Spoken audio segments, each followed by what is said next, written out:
This is the first in my series for beginners. I thought I'd show you how to put together a watercolor starter kit with brushes, paint, palette, paper, and tools. And we're going to start off with brushes.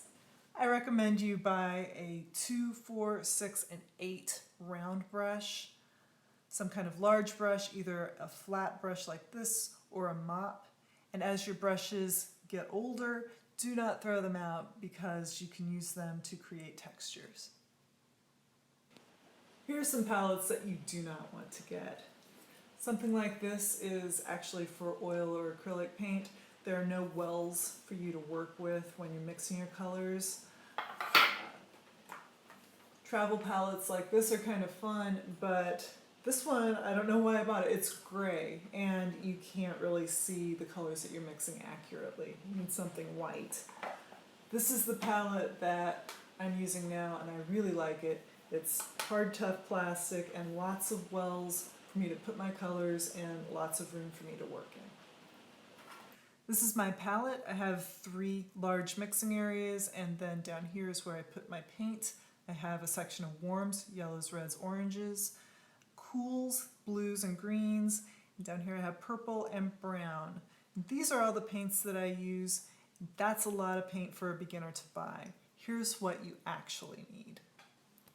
All you need is yellow, red, blue, green, purple, and brown. Or you can just get a set of watercolors like this. And that has all those colors and a black. First you'll need a pad of watercolor paper. 9 by 12 will work for a beginner. Look for words like cold press and 140 pounds. That's a good strength for a beginner to use. You'll also need some kind of board. This is a piece of masonite that I use, but you could just as easily use a piece of cardboard. And you will need some kind of tape to tape it down on all 4 sides. I use craft tape that you wet down with a sponge. Duct tape or really tough masking tape might work, but sometimes they're not strong enough to handle water. These are just some extra tools that I use. 4H pencil to draw with. If you don't press down very hard, this is a nice choice for you. People that press down hard with a hard pencil like this will cause ruts to happen in the paper, and you don't want that. So try to control yourself. Use a light pencil if you can, like a 4H. Pencil sharpener. White erasers seem to work best for me, and I like these little pen style ones you can find. X-Acto knives, I use those to cut my paintings down from the boards. This is liquid frisket.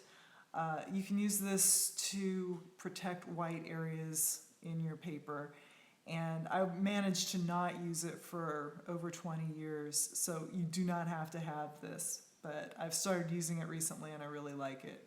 I dab it on with a really screwed up brush. You can also use toothpicks or sticks, and you can remove it with this little gummy thing that you get with this frisket when you buy it. This is acrylic white paint that I use when I have mistakes happen that I just can't correct any other way, but I really try not to use it very much. So those are the tools that you're going to need for my beginner series, and Bun and I thank you very much for watching.